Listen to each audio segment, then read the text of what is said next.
El apóstol Pablo dice en Primera de Timoteo, capítulo 3, versículo 15, para que si tardo sepas cómo debes conducirte en la casa de Dios. Queridos hermanos, al leer este pasaje me doy cuenta que hay una forma adecuada de conducirnos en la iglesia y una forma inadecuada. Es un lugar especial, la Biblia le llama la casa de Dios. Y me temo que muchas veces no sabemos cómo conducirnos en la casa de Dios. A veces venimos y no sabemos para qué, por qué debemos de hacer. Simplemente venimos intentando recibir y así como llegamos, nos vamos. Pero es la casa de Dios y nos perdemos de grandes bendiciones de parte de Dios. Vamos a la iglesia como si fuéramos a H-E-B, a Walmart, sin ninguna preparación. Como entramos, salimos pensando que nada más vamos a recibir. Es por esa razón que tenemos esta conferencia acerca de eclesiología práctica. Hemos estado orando para que a través de estas predicaciones el Señor hable a través de su Santo Espíritu por medio de su santa palabra y te ministre. Para que cuando salgas tú por esas puertas y regreses a tus iglesias, vayas con el deseo de alabar a Dios, de ponerte al servicio de los demás para darle gloria a nuestro Dios. ¿Puedes ver la necesidad de una conferencia como esta? ¿Qué les parece si nos ponemos de pie y ponemos este tiempo en manos de nuestro Dios? Vamos a orar.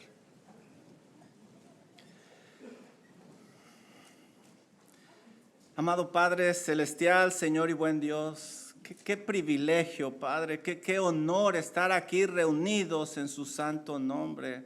Y qué honor nos permite, Señor, el comunicarnos con usted, el Rey de Reyes, el Señor de Señores, el 3 veces Santo, el Todopoderoso, el Omnipresente, el Omnisciente, el Dios de misericordia, el Dios de justicia, el Dios de sabiduría. Gracias, amado Dios, por esta oportunidad que usted nos da de reunirnos y estar a los pies de su santa palabra.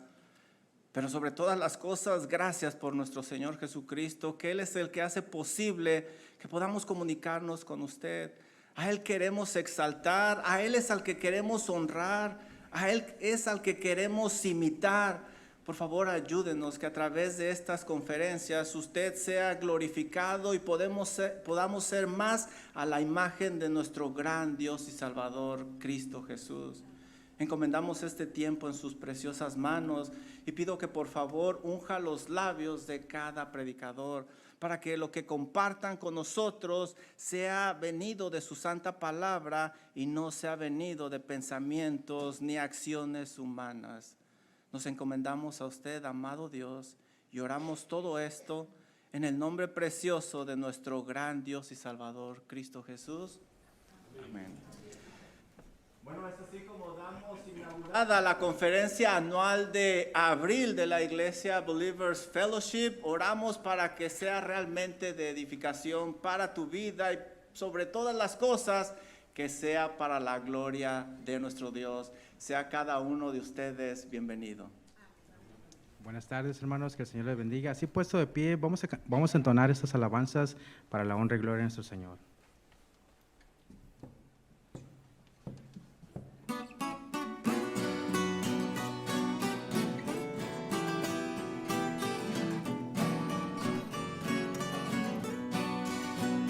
Cristo es la peña de Oreb que está brotando, agua de vida saludable para ti.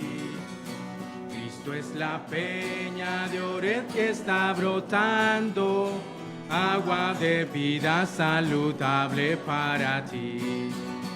Ven a tomarla que es más dulce que la miel, refresca el alma, refresca todo tu ser.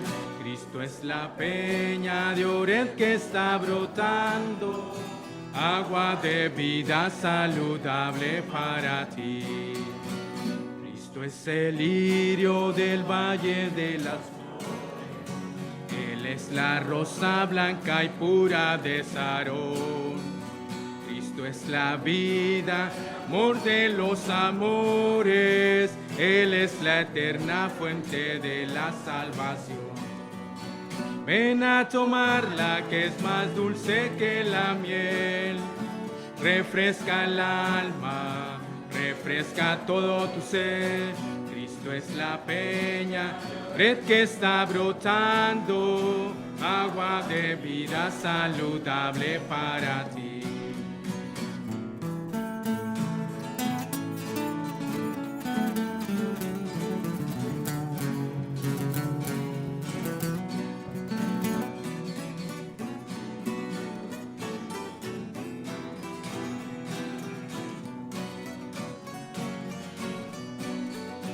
Ven a tomarla que es más dulce que la miel, refresca el alma, refresca que está brotando, agua de vida saludable para ti.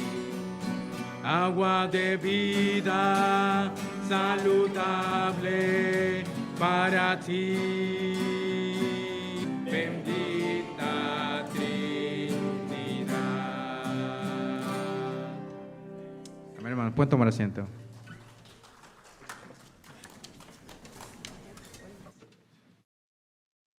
Bueno, pues mi nombre es Juan Camacho, soy uno de los pastores de esta iglesia y en verdad es un honor para nosotros abrir esas puertas y que ustedes estén aquí con nosotros.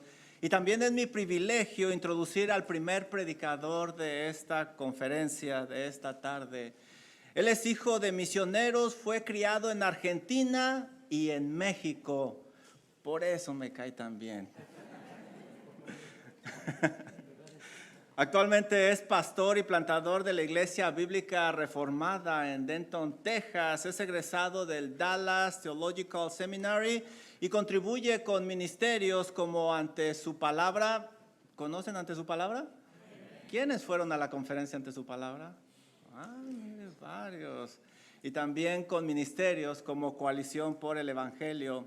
Está felizmente casado con Carolina y juntos tienen 3 hijos, Alalina, Wendy y Tiago.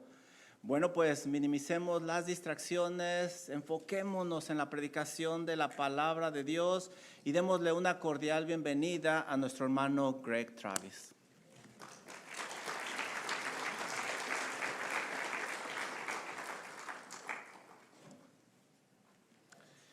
Qué gozo poder estar con ustedes en esta tarde. Es un gran privilegio compartir la palabra de Dios en esta preciosa conferencia y en esta preciosa ciudad. Les invito a que abran su...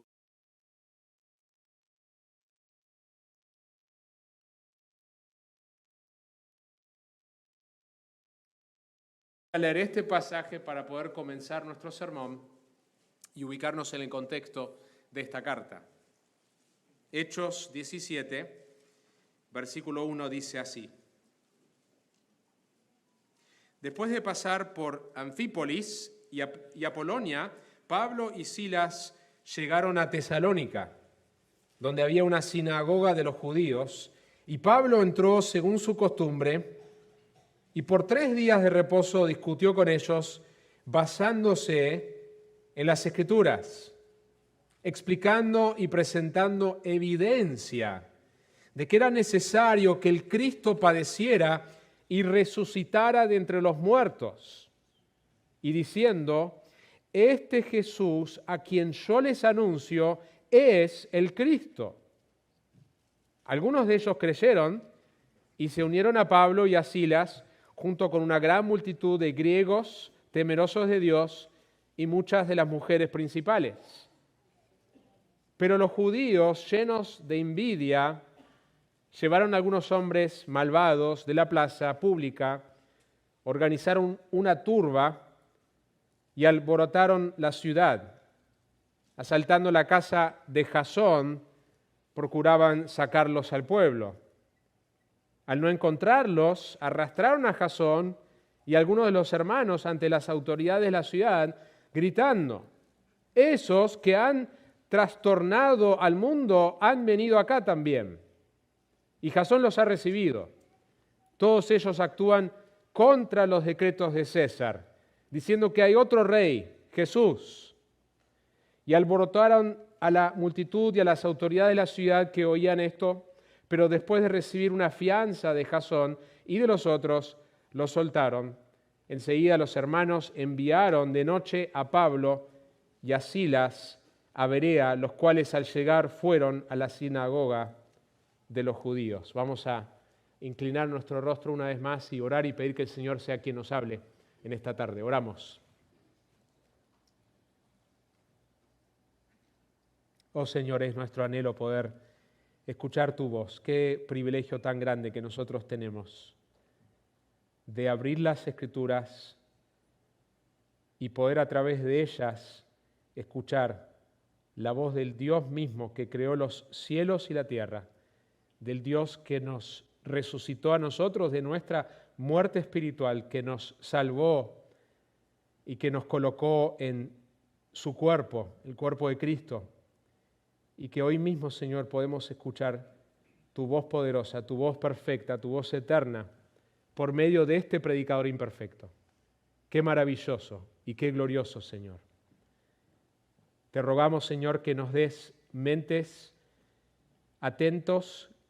Somos propensos a distraernos, vivimos en una era de distracción, así que te pedimos que nos ayudes a concentrarnos, porque lo que escuchamos es importante no por quien predica, sino porque lo que está en tu palabra es importante que nosotros escuchemos lo que está ahí. Así que te pedimos por mentes que puedan concentrarse y te pedimos por corazones y voluntades dispuestos para responder a lo que nos querés decir hoy, Señor. Rogamos por la obra del Espíritu Santo en medio nuestro, para la llenura, para el predicador y para la obra en los corazones de quienes van a escuchar. En el nombre de Jesús pedimos esto. Amén. Ahora sí, entonces, con ese contexto vamos a mirar el capítulo 2, versículo 1 al 12. De hecho, el sermón es esa sección, pero en realidad la carta, el cuerpo de la carta de Primera de Tesalonicenses arranca en el capítulo 2. El capítulo 1 es una introducción a toda la carta, el cuerpo, la esencia de lo que Pablo quiere decir. La encontramos a partir del capítulo 2, versículo 1 en adelante. Dijimos entonces que el título de este sermón es Cualidades de un ministerio bíblico. La idea principal que yo quisiera comunicarles a través de este pasaje es la siguiente.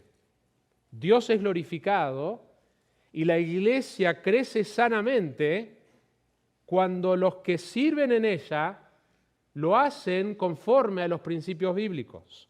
Dios es glorificado y la iglesia crece sanamente cuando los que sirven en ella lo hacen conforme a los principios bíblicos. Y yo quiero mirar este pasaje porque vamos a ver tres, hay más cualidades en las Escrituras, pero este pasaje nos habla de tres cualidades del ministerio que Pablo tenía hacia los tesalonicenses que nos van a ayudar a nosotros a entender qué cualidades nosotros deberíamos tener si queremos servir conforme a los principios bíblicos en nuestras iglesias locales, que de hecho se trata mucho de eso esta conferencia, eclesiología, la doctrina de la iglesia, eclesiología práctica, ¿cómo hacemos esto en la práctica?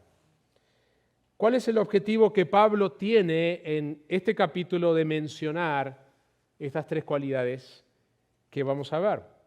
Bueno, como les había dicho antes, Pablo está preocupado por cómo las pruebas que esta iglesia está enfrentando, ya vimos en Hechos 17 que hay oposición al evangelio en esta ciudad donde ellos están, y Pablo sabe de la prueba que esta iglesia está enfrentando, de las pruebas de una iglesia nueva, y que eso está siendo afectado porque él se ausentó antes de lo que él quería. Él hubiera querido haberse quedado más tiempo con esta iglesia bebé, no pudo, en la soberanía, providencia de Dios, tuvo que irse por la persecución. De hecho, una de las cosas que él tiene que aclarar en la carta es por qué se ausentó, de que no era por falta de amor hacia ellos. Y él está desesperado en saber cómo ellos están espiritualmente.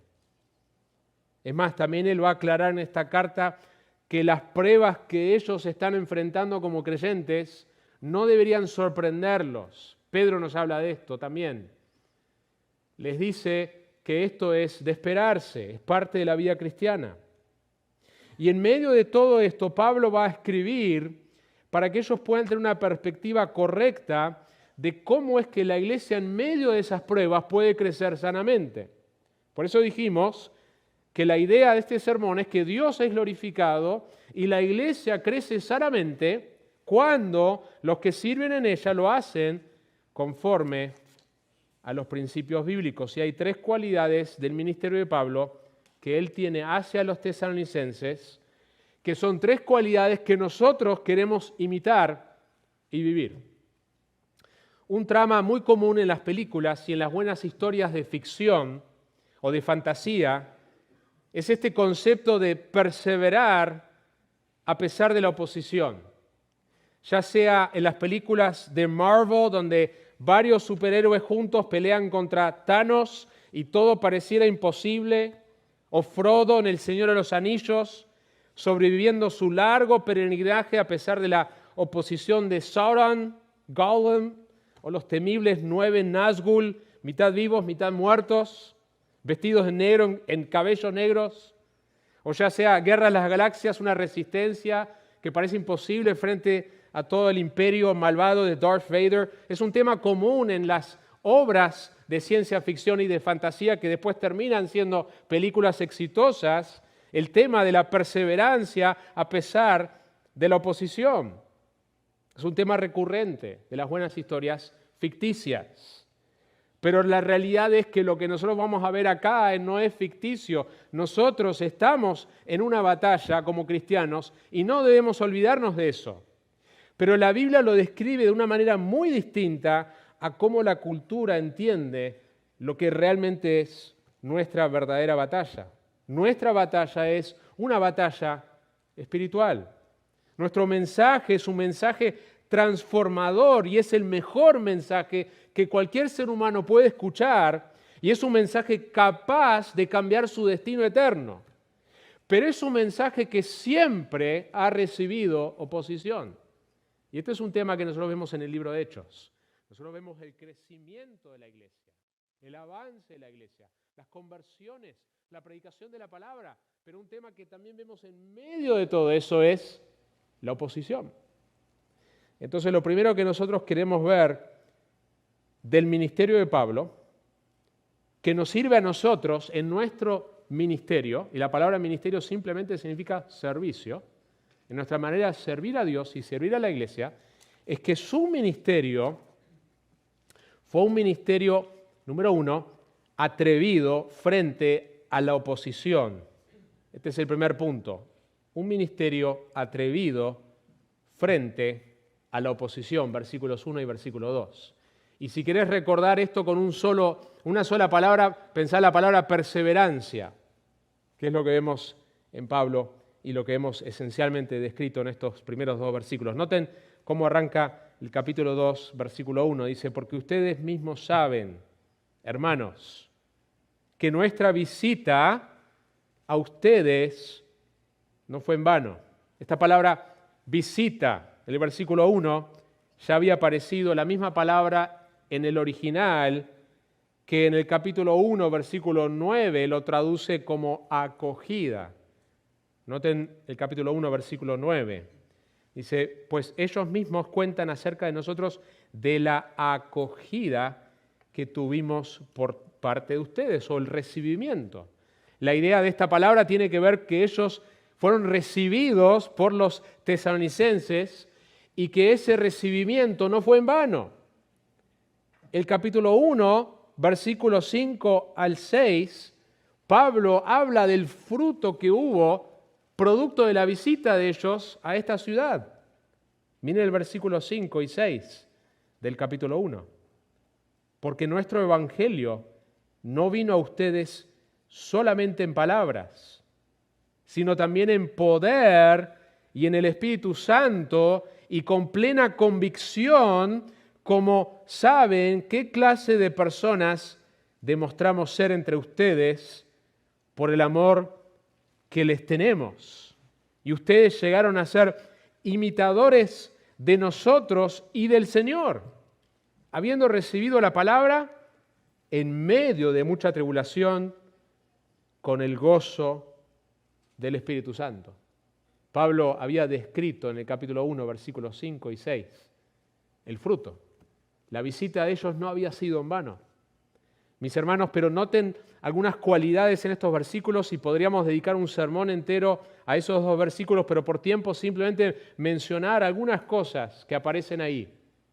Que si nosotros queremos tener fruto en la manera en que nosotros servimos, si nosotros queremos que nuestro ministerio, nuestro servicio no sea en vano, hay varios principios acá.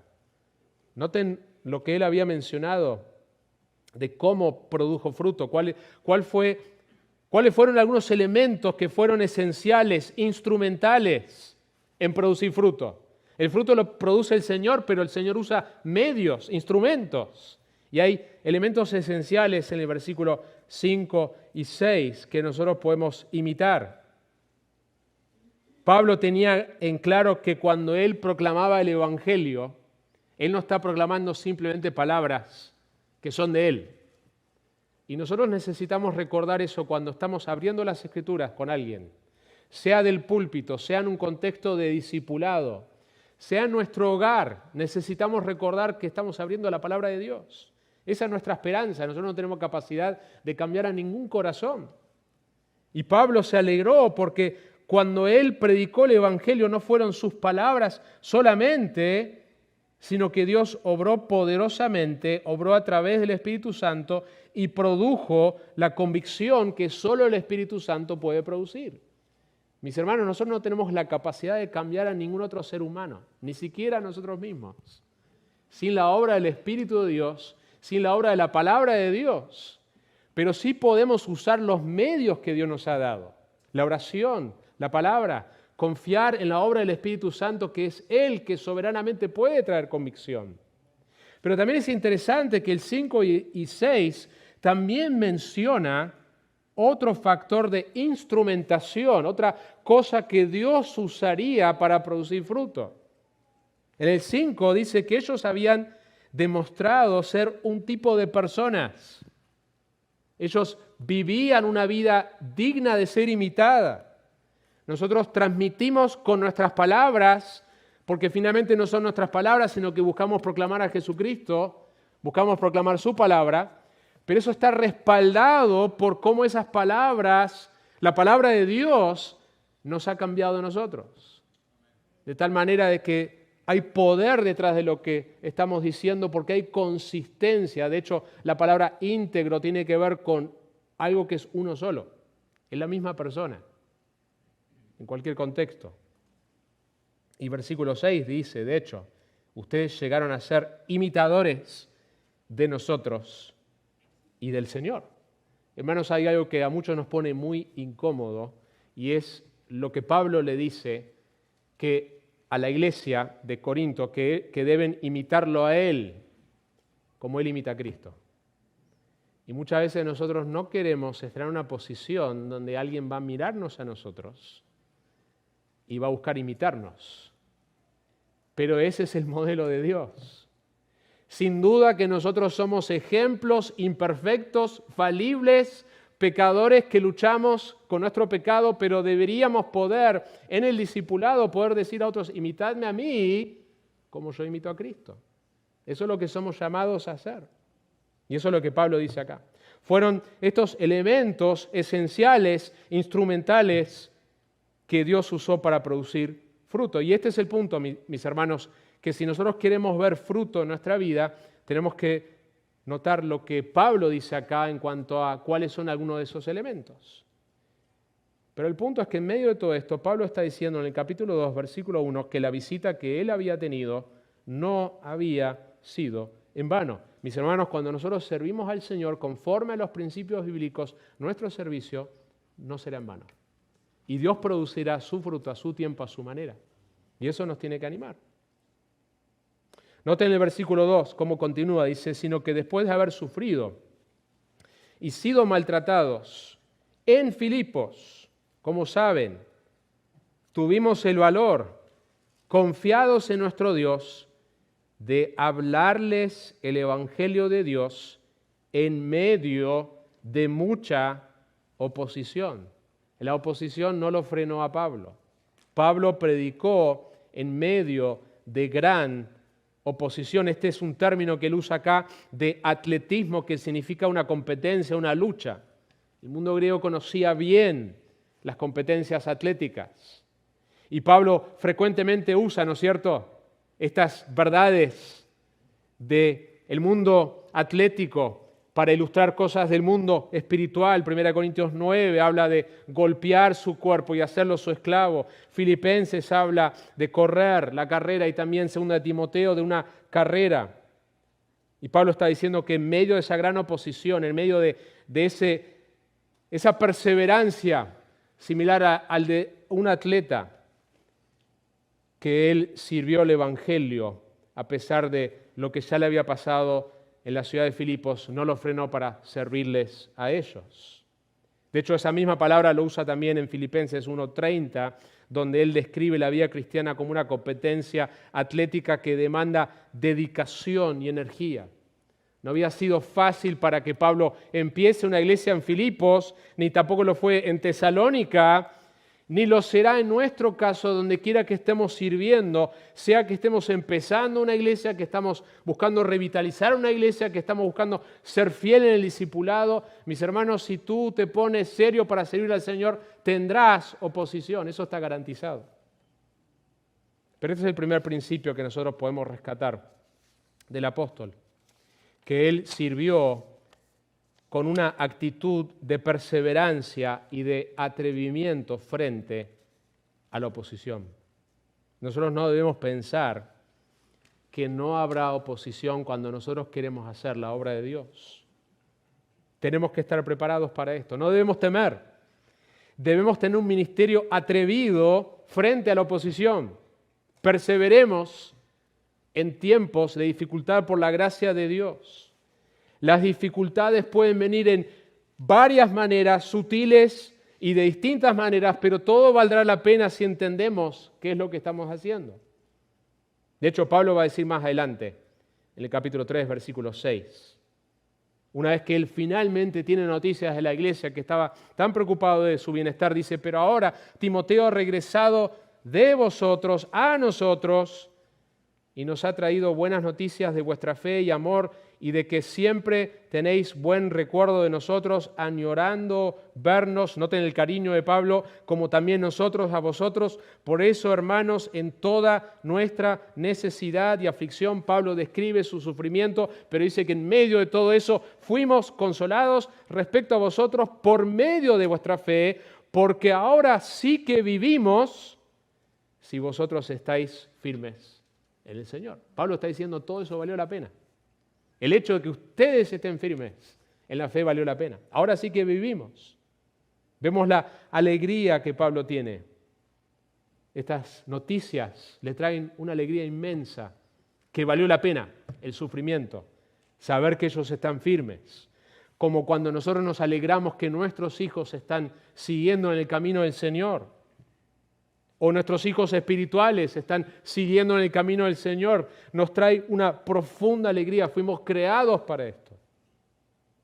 El punto, mis hermanos, en todo esto es que Dios es glorificado y la iglesia crece sanamente cuando los que sirven en ella lo hacen conforme a los principios bíblicos. Y lo primero entonces es un ministerio atrevido frente a la oposición.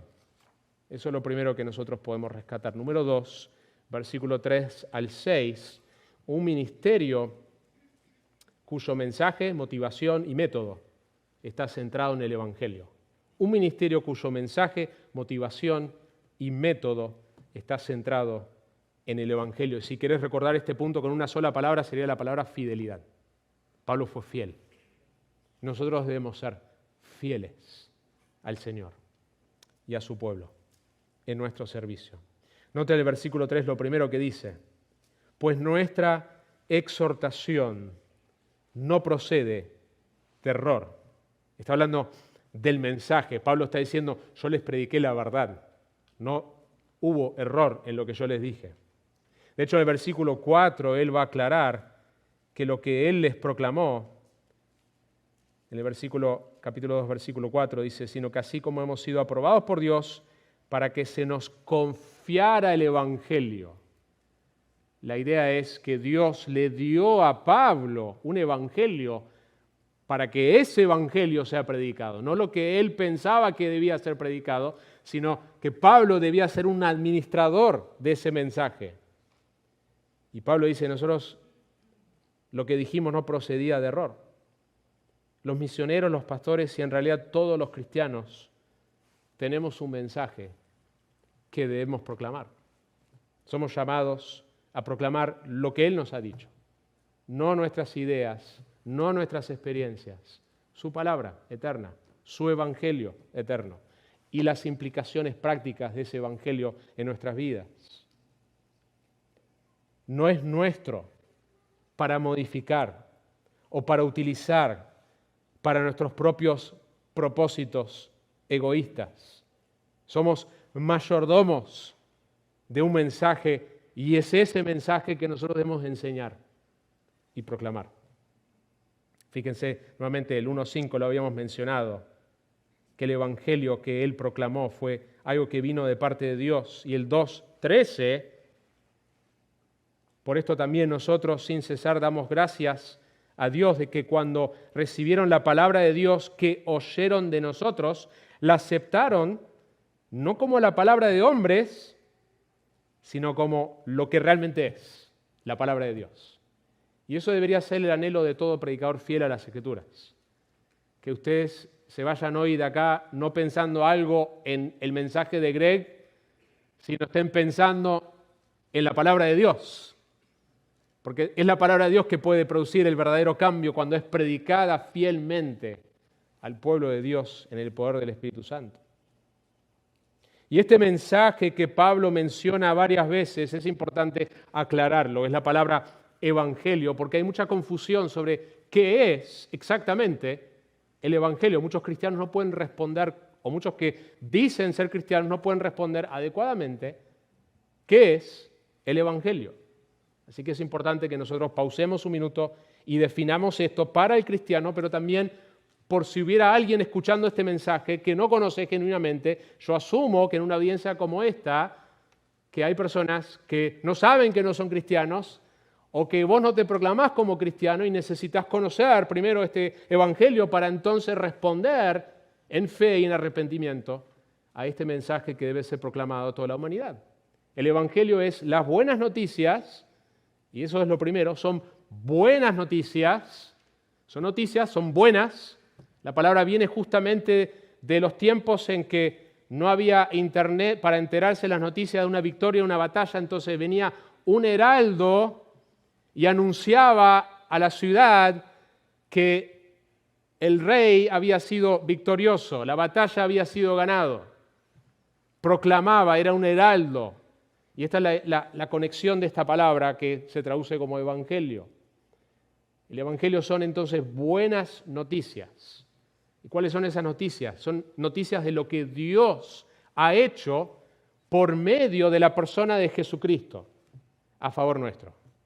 ¿Y qué es lo que hizo Jesucristo a favor nuestro? Dios eterno, el Dios trino, que existe eternamente en tres personas, Dios Padre, Dios Hijo, Dios Espíritu Santo. Dios envió a su Hijo a este mundo, que ya existía desde la eternidad pasada. Nuestro Dios es un Dios trino, y la segunda persona de la Trinidad vino, se encarnó en la persona de Jesucristo. Jesús, el nombre significa el Señor salva, y Cristo es la versión griega para Mesías, el Mesías prometido en el Antiguo Testamento. Vivió la vida perfecta, cumplió todas las profecías del Antiguo Testamento y vino con el propósito de ir a una cruz, no simplemente como mártir, no simplemente como alguien que fue rechazado por su pueblo, no simplemente como Pilato que lo entrega a ser crucificado. Todo eso estaba bajo la mano soberana de Dios, pero Él vino para ir a esa cruz y tomar la ira santa de Dios sobre Él, para que Él reciba el castigo que nosotros merecíamos. Jesucristo fue a la cruz y se hizo pecado. Aquel que no conoció pecado se hizo pecado por nosotros. Lo que llamamos la doble imputación. La palabra imputación simplemente es un término legal. Se habla de alguien que se le imputaron los cargos, se encontró culpable de ciertas cosas. Jesucristo se le imputó nuestro pecado. Y nosotros, la razón es que es doble, es que cuando nosotros entendemos ese mensaje y respondemos en fe y en arrepentimiento, se nos imputa, se nos otorga, se nos da su justicia perfecta. Es el glorioso intercambio. El que no conoció pecado se hizo pecado por nosotros, para que en él nosotros tengamos la justicia de Dios. Y no solamente murió, sino que resucitó al tercer día.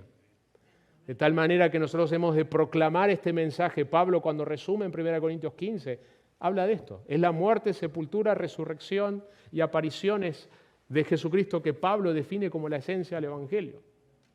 Es ese mensaje que nos salva cuando nosotros nos damos cuenta de que ninguna obra, ninguna experiencia humana, ningún conocimiento, ninguna asistencia a la iglesia nos puede salvar. Solo la fe, la confianza plena, absoluta en la obra perfecta y completa de Jesucristo nos puede salvar y perdonar de todos nuestros pecados, una vez y para siempre. Ese es el glorioso mensaje que Pablo predicaba y es el glorioso mensaje que nosotros debemos predicar. Pero es un mensaje que no solamente proclamamos para la persona incrédula, la proclamamos para el pueblo de Dios, porque toda nuestra ética cristiana, nuestros imperativos que están en las Escrituras, están basadas en ese mensaje. Pablo no arranca el libro de Efesios diciendo cómo los esposos deben tratar a sus esposas, ni cómo los padres deben criar a sus hijos, sin antes dejar 3 capítulos de fundamento de las glorias del Evangelio, que son la base para los imperativos, los mandatos de la vida cristiana. Así que, hermanos, es ese mensaje que nosotros debemos conocer, profundizar, proclamar, enseñar, porque ese es el mensaje que Romanos 1:16 dice que tiene el poder para nuestra salvación. La justificación, donde Dios nos salva del castigo de lo que nuestros pecados merecían, pero también la santificación, donde Dios nos va salvando progresivamente del poder del pecado en nuestra vida. Así que lo segundo que Pablo menciona acá dice que su mensaje, que es ese mensaje del Evangelio que es verdadero, no procede de error, sino también es un mensaje puro. Noten el versículo 3, cómo sigue. Nuestra exhortación no procede de error ni de impureza. Pablo está diciendo que su motivación era puro. Es posible que nosotros prediquemos el mensaje correcto por las motivaciones incorrectas. Es posible que tú estés sirviendo en tu iglesia local por las razones equivocadas. En Filipenses Pablo dice, algunos a la verdad predican a Cristo aún por envidia y rivalidad, aquellos proclaman a Cristo por ambición personal, no con sinceridad. Se termina regocijando que Cristo está siendo predicado, pero el punto es que Pablo dice que nuestras motivaciones eran puras. De hecho, en el 5, Pablo aclara, en el versículo 5, que él no estaba intentando adular ni lucrar. La motivación de Pablo no era sacar dinero. Pablo no recibió apoyo económico de esta iglesia que él fundó. Pablo tenía motivaciones puras. Mis hermanos, nosotros también debemos evaluar nuestras motivaciones delante de Dios. El pecado todavía mora en cada uno de nosotros. Los discípulos son un ejemplo de esto, de que estos son los que van a guiar la iglesia que Cristo está fundando y se están peleando entre ellos de quién es el mejor. Cristo está hablando de su muerte y Cristo le pregunta, ¿y ustedes qué están hablando en el camino? Y se callaron porque estaban discutiendo quién de ellos era el mejor. Así que, hermanos, nosotros debemos regularmente evaluar nuestras motivaciones para que sirvamos al Señor con las razones correctas, con un corazón puro. El mensaje de Pablo entonces fue verdadero, fue con motivaciones puras. Y tercero, noten el versículo 3, dice, ni es con engaño. Una paráfrasis describe este versículo de esta manera. Y cuando la anunciamos, dijimos siempre la verdad, nuestras intenciones eran buenas y no tratamos de engañar a nadie. La palabra traducida engaño acá en el versículo 3 lleva en sí la idea de poner la carnada en el anzuelo. El método de Pablo estaba centrado en el Evangelio. Él no depende de la astucia humana para salvar a la gente. Yo he visto, como quizás muchos de ustedes han visto, iglesias que intentan todo tipo de cosas para ganar a las personas fuera de la iglesia. Pensando, bueno, no importa el método. El fin justifica los medios, es el pensamiento. Y Pablo habla de sus métodos, también están centrados en el Evangelio. Iglesias que cortan el pelo para que la gente venga a la iglesia. Literalmente, una iglesia que hacía eso. Una iglesia en Argentina, que salió en el diario secular porque el domingo aparecía Chapulín Colorado para atraer a las personas, literalmente. Máquinas de humo, vestir a alguien de superhéroe, atrapar con algún tipo de anzuelo conforme a la astucia humana, eso es una abominación para Jesucristo que está edificando su iglesia. No tiene nada que ver con la iglesia que Él está edificando. Es la mano humana tratando de reemplazar la obra que solo Dios hace. Y Pablo aclara que su método estaba centrado en el Evangelio. Noten lo que dice en el versículo 4. Sino que así como hemos sido aprobados por Dios para que se nos confiara el Evangelio, así hablamos, no como agradando a los hombres, sino a Dios, que examina nuestros corazones. Mis hermanos, cada uno de ustedes, cada uno de nosotros tenemos una tentación de agradar a otros y hacer lo que hacemos para tratar de quedar bien, para que las personas piensen bien de nosotros. Y eso es algo que el Señor nos tiene que liberar y ayudar por el poder del Evangelio. Nosotros no podemos vivir para agradar a los hombres. Es imposible ser un líder piadoso y al mismo tiempo buscar agradar a las personas. Pablo habla de esto en Gálatas, ¿no es cierto? Yo no sería un siervo de Cristo si todavía estoy tratando de agradar a las personas. ¿Qué libertad hay cuando nosotros podemos genuinamente, por el poder del Evangelio, vivir para el aplauso de uno? La aprobación de nuestro Dios. En el versículo 5, Pablo sigue.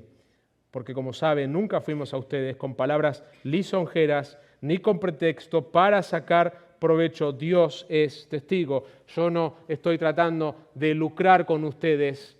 Pablo le está diciendo, y ustedes son testigos, y Dios es testigo de que eso es así. De hecho, uno de los requisitos bíblicos para un pastor anciano es que no ame al dinero. Fama, faldas, fortuna. Son las 3 Fs que frecuentemente están asociados con las caídas de los pastores. Pero una de ellas es el amor al dinero. Versículo 6, Pablo dice, tampoco buscamos gloria de los hombres, ni de ustedes, ni de otros, aunque como apóstoles de Cristo hubiéramos podido imponer nuestra autoridad. Los fariseos, los evangelios nos dicen, ¿qué nos dicen? Que ellos vivían para la gloria de los hombres. Nosotros no podemos vivir para la gloria de los hombres si queremos servir conforme a los principios bíblicos. Pablo tenía una motivación centrada en el Evangelio, una respuesta al Evangelio. Así que, hermanos, conozcamos este mensaje, estemos afectados regularmente por este mensaje maravilloso. Jesucristo dijo en Juan 15:5, yo soy la vid, vosotros son los pámpanos, el que permanece en mí y yo en él, ese lleva mucho fruto, porque separado de mí nada puedes hacer.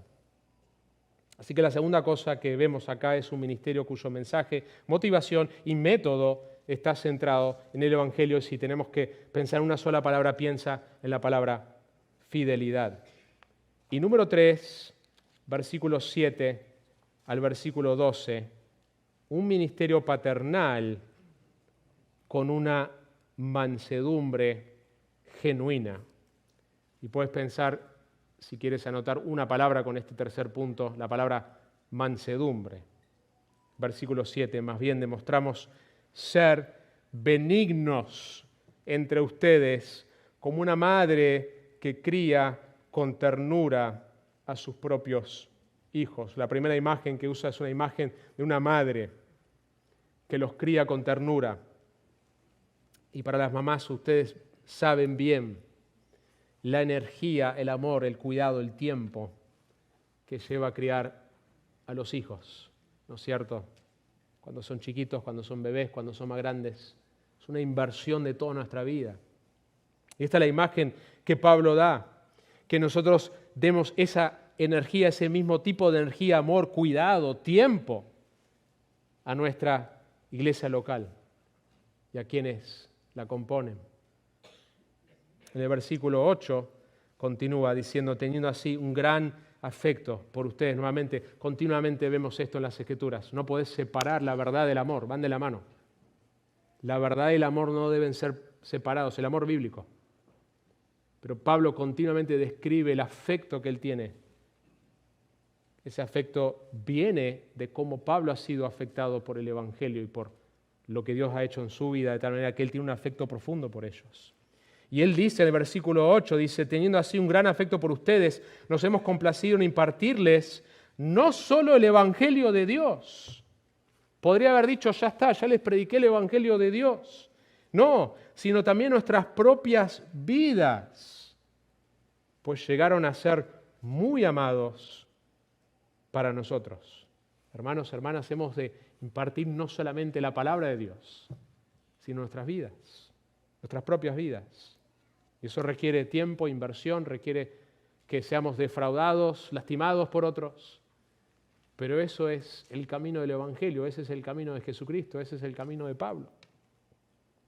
Noten lo que dice en la última parte del versículo 8, llegasteis a sernos muy amados.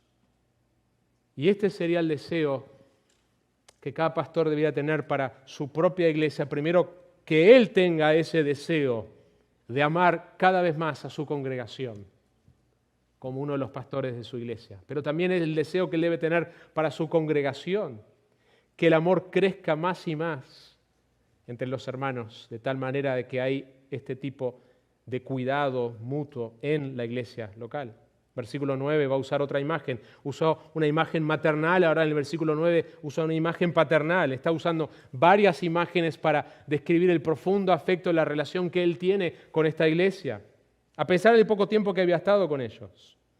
Porque recuerda en versículo 9, hermanos, nuestros trabajos y fatigas, cómo trabajando de día y noche para no ser carga. Está hablando de la carga económica. Él no quería en este caso, hubo situaciones donde Pablo fue apoyado económicamente. Él no quería en esta situación ser apoyado por esta iglesia. No quería cargarlos económicamente. Y él trabajó duro para no cargarlos. Y es la imagen de un padre. Les proclamamos el Evangelio de Dios. Era claro que su motivación no era. Él se estaba distanciando, diferenciando a los falsos maestros que buscaban lucrar. Y la Biblia, por supuesto, que nos habla del apoyo económico de los pastores. Ese es el patrón normal. Estamos hablando acá del apóstol Pablo, que en etapas decidió no recibir sustento económico. La Biblia sí nos habla de los pastores son sustentados, deben ser sustentados para dedicar todo su tiempo al ministerio de la palabra y la oración. Pero el punto es que en esta situación Pablo da una imagen paternal de cuánto él los ama y de que él los cuidaba, de que no sea ninguna carga económica en su proclamación del Evangelio. Pablo, junto con los misioneros que estaban con él, fueron un modelo de la piedad. Versículo 10, ustedes son testigos y también Dios de cuán santa, justa e irreprensiblemente nos comportamos con ustedes los creyentes. No solamente los ancianos somos llamados a ser irreprensibles. Si un anciano no es irreprensible, no debería ser un anciano. La palabra irreprensible no significa sin pecado, si no, no existirían ancianos, pastores. Nosotros fuimos salvos por gracia y hemos sido llamados por gracia, pero tiene que haber ciertas cualidades de carácter. Y Pablo comienza la lista diciendo, 1 Timoteo 3, Tito 1, que debe ser irreprensible. No hay algo específico que contradice su rol como pastor de ancianos. No hay algo de la cual uno pueda agarrarse y decir esto es una contradicción que él esté en ese rol. El anciano pastor tiene que ser irreprensible, porque debe ser un modelo para la congregación. Modelo imperfecto, por supuesto, pero un modelo. Como los padres debemos ser modelos para nuestros hijos. Pero también Filipenses 2:15 nos dice, sobre todos los creyentes, para que seáis irreprensibles y sencillos hijos de Dios, sin mancha, en medio de una generación maligna. Así que si tú no eres un pastor anciano, no digas, bueno, menos mal que yo no tengo que ser irreprensible. No, la Biblia dice, Filipenses 2:15, que el objetivo es que tú también seas irreprensible en una generación maligna. Proverbios nos dice que de todas las cosas que protegemos, de todas las cosas guardadas, guarda el corazón, porque de él mana la vida. La santidad tiene que ocupar una prioridad en nuestras vidas, mis hermanos. Nuestro servicio y nuestra santidad no pueden separarse. Pablo no los separa. Cuando Pablo habla de estos principios bíblicos, de cómo la iglesia crece sanamente, él habla de cómo ellos vivieron de una manera santa en medio de esta iglesia. Y si nosotros queremos servir conforme a los principios bíblicos, debemos buscar servir en santidad. Debemos priorizar nuestras disciplinas espirituales en nuestra vida. Debemos buscar al Señor por encima de todo lo demás. Por último, vemos en los versículos 11 y 12, saben además de qué manera los exhortábamos, alentábamos e implorábamos a cada uno de ustedes como un padre. Ahí está la imagen. Lo haría con sus propios hijos, para que anduvieran como es digno del Dios que los ha llamado a su reino y a su gloria. Yo estoy predicando en mi iglesia el libro de Efesios y vimos el capítulo 4, versículo 1, el domingo pasado, hasta el 16. Y el 1, la palabra que usa ahí para vivir de una manera digna. Esa palabra literalmente viene una palabra de griego que tiene que ver con balanza. Que el peso de lo que está en el capítulo 1 al 3 en Efesios, todo lo que él ha dicho sobre las glorias del Evangelio, se tiene que reflejar en la balanza con el peso de cómo nosotros vivimos. Hermanos, nuestro servicio en la iglesia local será eficaz a medida que nosotros estamos caminando en piedad y en santidad delante de Dios. Dios es glorificado y la iglesia crece sanamente cuando los que sirven en ella lo hacen conforme a los principios bíblicos. Oramos. Padre, te damos gracias por tu palabra que nos muestra estas maravillosas realidades de cómo nosotros hemos de servir en las congregaciones donde nos has puesto, Señor. Hemos de tener un servicio que persevera en medio de la oposición. Hemos de tener un servicio cuyo mensaje, motivación y método está centrado en la verdad de tu palabra, en el Evangelio. Y hemos de tener un ministerio paternal con una verdadera mansedumbre. De tal manera, Señor, que ocurra lo que ocurrió en la iglesia de Tesalonicenses, que Pablo dice que saliendo de vosotros la palabra del Señor ha resonado, no solo en Macedonia y Acaya, sino que también por todas partes vuestra fe en Dios se ha divulgado, de modo que nosotros no tenemos necesidad de hablar nada. Oh Señor, que tú permitas que en estas iglesias representadas acá en estos días, las semillas que se siembren en estos sermones hoy y mañana hagan un fruto de tal manera, Señor, de que las iglesias crezcan en santidad, en pureza, y de que sean un modelo para otras iglesias. Señor, pero eso comienza con nuestras propias vidas. Comienza con una entrega mayor, Señor, a ti. Nosotros no podemos servirte si no te conocemos. No podemos servirte genuinamente si no te estamos conociendo y siendo transformados por ti, Señor. Así que te pedimos que sigas obrando en esta tarde y en este tiempo, esta conferencia juntos, Señor, para la gloria de tu Hijo, Señor. En el nombre de Jesús. Amén. Amén, hermanos. Vamos a ponernos de pie. Gracias, pastor, por este mensaje y que nuestro anhelo, hermanos, sea trabajar y agradar a nuestro Señor. La siguiente alabanza que vamos a cantar es Anhelo trabajar por el Señor.